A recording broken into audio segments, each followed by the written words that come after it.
Bem, frequentemente eu venho aqui falar para vocês a respeito da neuromodulação, a respeito dos efeitos de algumas técnicas, né?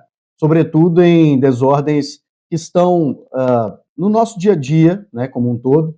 Especificamente na depressão, nós temos hoje uma indicação bastante forte para o uso do TDCS. Ele é grau A de recomendação, já está no Tratado de Psiquiatria como uma técnica, né, grau A de recomendação. Isso é muito importante para a gente.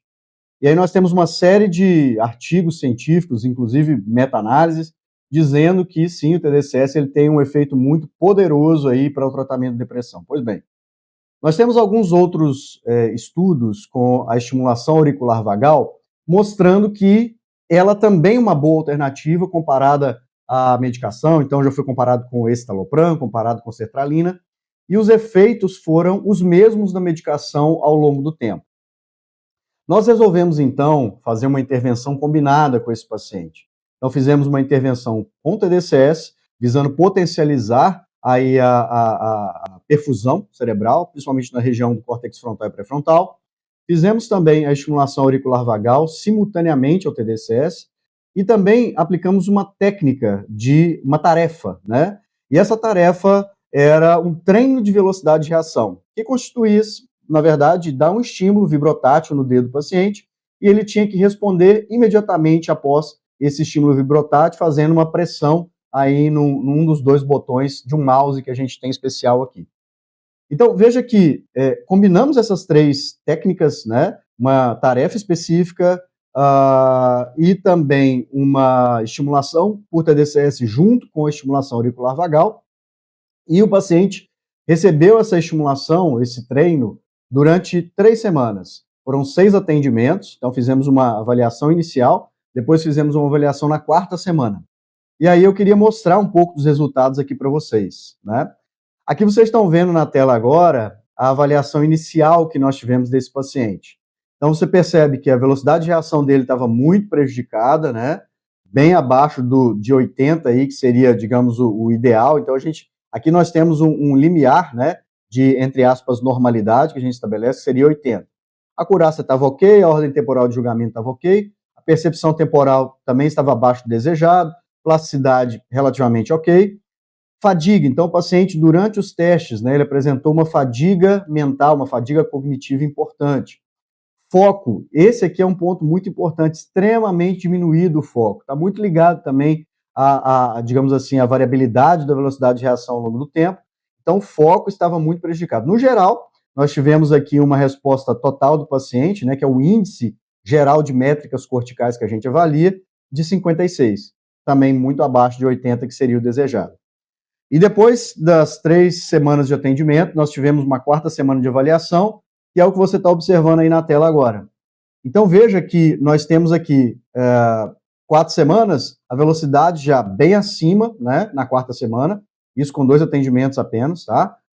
Semanais, então totalizando 6 atendimentos.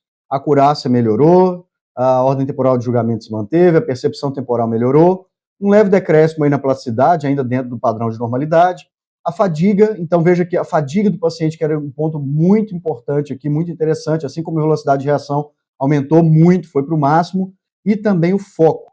No geral, nós tivemos as métricas corticais de 56 passando para 94. Isso é um achado muito relevante para que a gente realmente entenda, né, como esses processos eles são importantes aí na implementação do tratamento do paciente.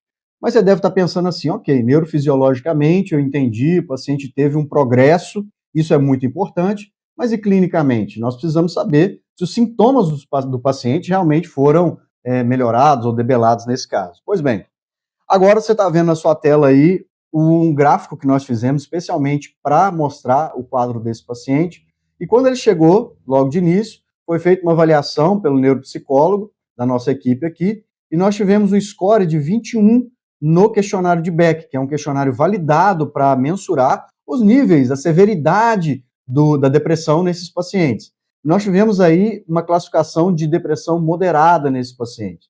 Você está vendo uma linha tracejada aí, que essa linha é o limiar de, entre aspas, normalidade. A gente pode falar de normalidade, mas pelo menos uma ausência de sintomas relevantes, né, em função do score, do questionário que a gente fez, para classificar o indivíduo como depressivo ou não.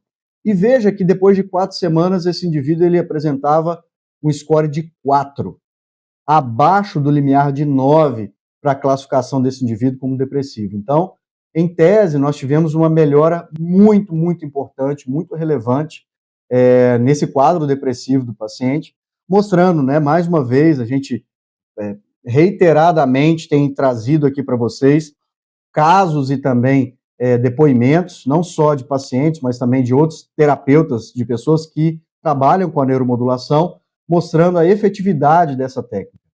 Então, a gente fica muito feliz, né, a despeito de tanta dificuldade que nós temos de aplicar tratamento nos pacientes, muitas vezes paciente refratário a algum tratamento específico, como alguma medicação, ou mesmo com muitas dificuldades com alguma terapia específica, e nós vemos que um trabalho puramente neurobiológico, né, dentro dos parâmetros de segurança que nós temos para a aplicação das técnicas de neuromodulação, uma resposta muito, muito interessante.